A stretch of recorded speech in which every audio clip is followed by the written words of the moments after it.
الجوال صليتوا على حبيبكم. في قصة كثير أنا بحب أحكيها بالمجالس ثابتة عن رسول الله صلى الله عليه وسلم. مر الحبيب الأعظم والرسول الأكرم وتاج الرؤوس وحبيب النفوس وطبيب العقول والقلوب صلى الله عليه وسلم استيقظ من نومه فرحا يضحك. قالوا: أضحك الله سنك يا رسول الله، ما الذي يضحكك؟ ليش عم تضحك؟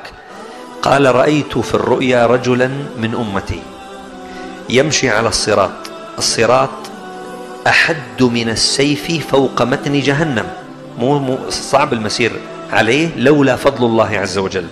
قال: رأيت رجلا من أمتي يمشي على الصراط، يمشي مرة ويكبو مرة، يمشي مرة ويكبو مرة، يعني المشي غير متزن.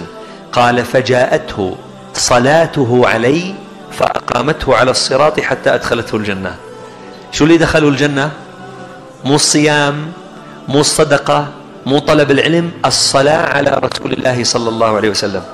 ابن جرير الطبري يقول في قول الله عز وجل في سورة الرعد: له معقبات من بين يديه ومن خلفه يحفظونه من أمر الله. قال: المعقبات هم الملائكة الموكلين بالحفظ، واحد عن يمينه واحد عن شماله. ثم قال: واثنان على شفتيه يحفظون الصلاة على رسول الله صلى الله عليه وسلم. يعني في ملكين من الملائكة موجودين على شفاه كل واحد منكم، بس قلت صلى الله عليه وسلم يكتبون أجر الصلاة. إذا أخطأت لا يسجلون الخطيئة، مو شغلتهم.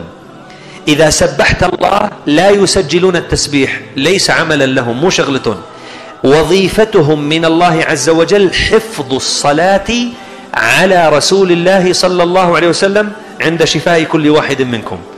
حتى شو بيقول، مرة قرأت في كتاب، أنا أوصي بهذا الكتاب كثيرا، اسمه القول البديع في الصلاة على الحبيب الشفيع صلى الله عليه وسلم. هذا أعظم كتاب ألف في فوائد الصلاة على رسول الله صلى الله عليه وسلم للإمام السخاوي رحمه الله.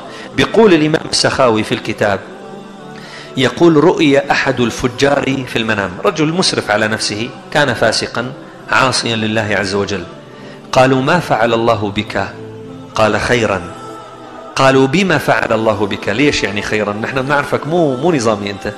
قال: ذكر رسول الله صلى الله عليه وسلم في مجلس فرفعت صوتي بالصلاة عليه، يعني قال صلى الله عليه وسلم، فصلى عليه كل من في المجلس فغفر لي بذلك. يعني أنت بالصلاة على النبي صلى الله عليه وسلم